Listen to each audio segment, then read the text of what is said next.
Welcome back, my friends, to the Moto Guzzi show that never ends. It's hello from him, and it's hello from Sasha the Guzzi dog. Hiya, Sasha. So, it's raining outside, so Sasha's come in to join me. And what are we doing today, Sasha? You've been fitting a rack. Yep, so we've been fitting a rack that we made yesterday. If you're going to carry any kind of luggage, you need a rack, don't you? And the rack that came with this bike was humongous. It stuck out about a foot behind the bike. And it was just too much, and it wasn't very well designed anyway. So I thought I'd make just a nice simple rack, sort of reminiscent of a 1920s, 1930s bike, nice and narrow. And I happened to have a little old first aid box which I thought would make an excellent toolbox. So we stripped the paint off that, and everything has been sprayed with black primer. So it's not in its finished state, but it won't look that much different to this. I wanted to keep it in harmony with the rest of the bike, if you know what I mean. Right, so we made it out of 3/4 inch square tubing and 1/2 inch square tubing, and picked up on 3 mounting points on the frame, one here, one there, and one there, which were there anyway. So if the bike had originally been fitted with a single seat, that would have been where a small parcel rack or a pillion seat, or maybe on the police bikes they had a radio there, I'm not quite sure. But anyway, with the dual seat that was on, all that was hidden, and all they did was just stick up into the foam where they just got rusty because they were in wet foam. Anyway, those are my mounting points, and for this frame the way it is, I think they're adequate. Now, you can't put an awful lot of weight on this thing because the subframe, although it's very substantial, is still unsupported. And I'm going to put side racks on to carry panniers, and then I will have to put a diagonal strut in to give it a bit more strength. So that will be done later, but not at the moment. For what I want it for at the moment, this is perfectly adequate. And you could put a 40-litre duffel bag lengthways on this and strap her down. And the way you strap them down is you can hook onto these lugs here, and then there's 2 more at the front underneath the toolbox. And they're really handy for rock straps.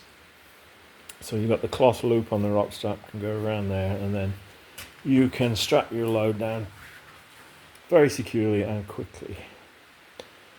Bungee straps are the work of the devil and shouldn't be allowed anywhere near a motorbike. They are dangerous when they fly. You very often get a metal hook come whizzing past your head, and obviously if it catches you in the face or the eye, it's not very good. And they don't really hold anything securely anyway. Bloody bungees are a waste of time. So this little box, like I said, was an old first aid box, and it's a very nice box. It's got waterproof material in the lid. It's just held down loosely at the moment, and this will hold all the tools that I'm going to need when I'm on the road. Plenty of room in there for loads more spanners than that. So, and I think it looks fairly unobtrusive. It sort of blends in with the look that I'm trying to achieve. The existing toolboxes on the bike I'm going to use to carry spares, like contact points, spark plugs, bulbs, roll of insulating tape, etc., etc. So they're not going to be used for tools. That'll just be for spare parts.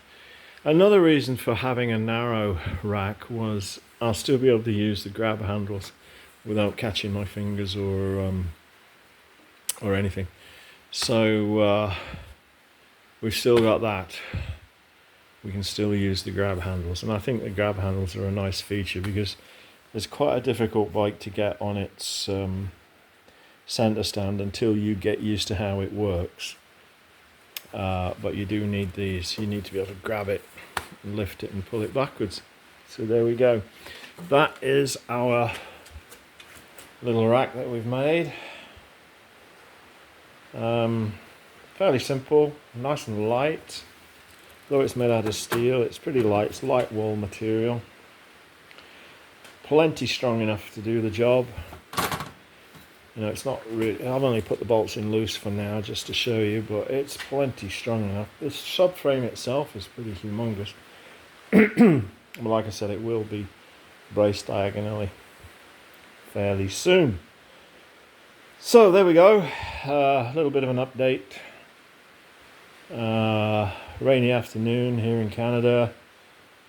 Sasha the Guzzi dog and myself are hanging out in the shop.